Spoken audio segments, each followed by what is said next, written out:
terkutuk, dan saya mengkutuk pula. Ganjar Soekarno! Ganjar Soekarno!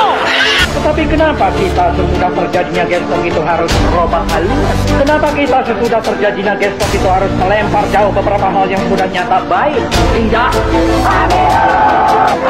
Sesungguhnya Bung Karno dapat membubarkan PKI, akan tetapi hal itu tidak dilakukan oleh Bung Karno. Lalu apa alasan Bung Karno tidak membubarkan PKI pada waktu itu?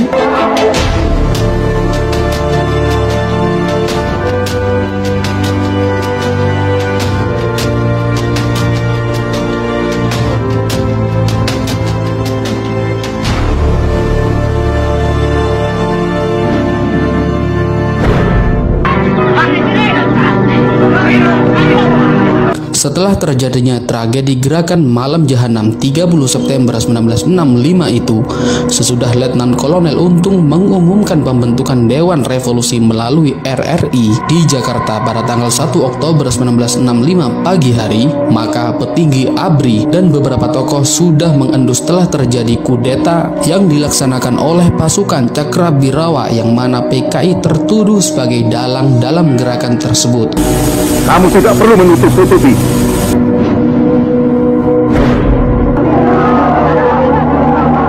Amarah rakyat mulai berkecamuk ketika kemudian diketahui 6 orang jenderal dan 1 perwira telah diculik dan kemudian dibunuh di lubang buaya oleh pelaku kudeta yang kemudian diberi nama Gerakan 30 September atau Gestapo. Kamu semua mendahului kami semua. Sesudah pemakaman 6 orang jenderal dan 1 perwira pertama pada tanggal 5 Oktober 1965 dengan amunisi kemarahan, massa mulai mengumandangkan tuntutan agar PKI dibubarkan. Berita tersebar bahwa PKI merupakan dalang daripada gerakan tersebut. Otomatis ada dendam sebagian masyarakat terhadap PKI dengan cara menuntut untuk membubarkan PKI. Dendam terhadap partai pimpinan DNID itu sudah lama tersimpan, bahkan ada yang telah menyimpannya di dalam hati sejak pemberontakan Madiun pada tahun 1948 yang dipimpin oleh Musuh Munawar. Kantor-kantor PKI dan organisasi underbownya seperti SOPSI, BTI, dan CGMI mulai diserbu bahkan dibakar oleh massa. Unjuk rasa massa ini tidak hanya di Jakarta saja, tetapi juga terjadi hampir di seluruh kecamatan di negeri ini. Walaupun tuntutan pembubaran PKI telah dikumandangkan dan korban di pihak PKI juga mulai berjatuhan, tetapi Bung Karno, Presiden Republik Indonesia, dan juga pemimpin besar revolusi belum juga bersedia bertindak untuk membubarkan PKI. Oleh karena itu, Bung Karno belum menyahuti tuntutan rakyat untuk membubarkan PKI. Ganjar Soekarno! Ganjar Soekarno! Hancurlah Orde Lama! Hancurlah Orde Lama! Maka tuntutan massa aksi unjuk rasa tidak lagi tentang pembubaran PKI, tetapi sudah mengarah kepada tuntutan agar Soekarno turun dari jabatannya sebagai Presiden Republik Indonesia.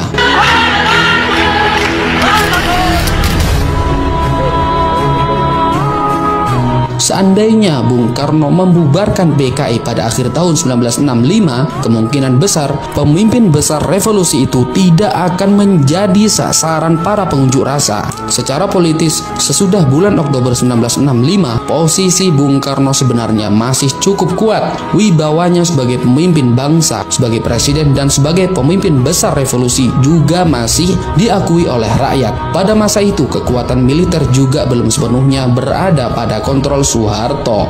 Masih banyak satuan-satuan militer yang menjadi loyalis Soekarno. Tetapi lama-kelamaan wibawa Bung Karno mulai memudar oleh karena ia tidak mau membubarkan PKI dengan kewenangan dan wibawa yang dimilikinya.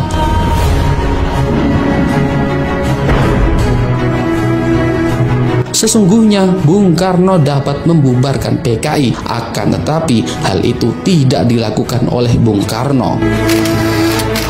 Lalu apa alasan Bung Karno tidak membubarkan PKI pada waktu itu? Alasan pertama kenapa Bung Karno tidak mau membubarkan PKI, karena sejak awal Presiden Soekarno melihat bahwa komunis adalah sebuah kekuatan yang diperlukan untuk menggerakkan dan memelihara revolusi Indonesia. Pandangan yang demikian sudah lama dianut oleh Bung Karno, lebih tepatnya pada gagasan Bung Karno yang diwujudkan dari Islamis, nasionalis, dan komunis yang seakan-akan membuat Bung Karno enggan membubarkan PKI, karena toh PKI juga bagian dari gagasan itu. Pandangan Bung Karno yang dicetuskan pada tahun 1926 ini sesudah Indonesia merdeka kemudian diwujudkan dalam bentuk Nasakom, yaitu nasionalis, agama, dan komunis. Bung Karno melihat ketiga aliran ini dapat dan seharusnya dipersatukan menjadi sebuah kekuatan untuk terus-menerus memutar roda revolusi Indonesia. Kalaulah Bung Karno membubarkan PKI pada tahun 1965, hal itu sama dengan menghilangkan atau membuang sebuah komponen penting dalam revolusi, yaitu komunisme. Artinya, Bung Karno akan mengingkari sendiri dalil revolusi yang telah lama ada dalam pikirannya. Perlu diingat pada masa itu, Soekarno mengatakan revolusi belum selesai dan untuk menggerakkan revolusi itu kekuatan Nasakom harus bahu-membahu. I hate imperialism. I detest colonialism. Alasan kedua kenapa Soekarno tidak mau membubarkan PKI yaitu karena kedekatan Soekarno dengan negara-negara komunis terutama Republik Cina dan Uni Soviet. Pada masa menjelang 1965, Bung Karno masih terus menghantam negara-negara yang disebutnya neokolonialisme atau nekolim. Untuk menghadapi negara-negara nekolim ini, maka dibutuhkan bantuan dari negara-negara komunis seperti Uni Soviet dan RRC.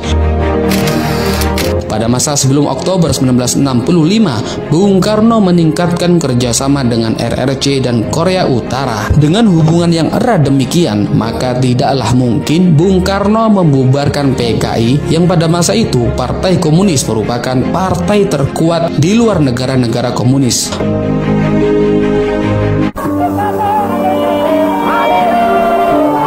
Mungkin masih ada alasan lain sehingga Bung Karno tidak mau membubarkan PKI, tetapi sejarah mencatat karena PKI tidak dibubarkan oleh Bung Karno, maka berbagai unjuk rasa semakin marak yang pada akhirnya Soekarno telah menyerahkan pemimpin negara kepada Jenderal Soeharto. Sejak saat itu pula Soeharto secara de facto telah menjadi pemimpin negara Republik Indonesia dan kemudian Soekarno pun semakin kehilangan kekuasaannya.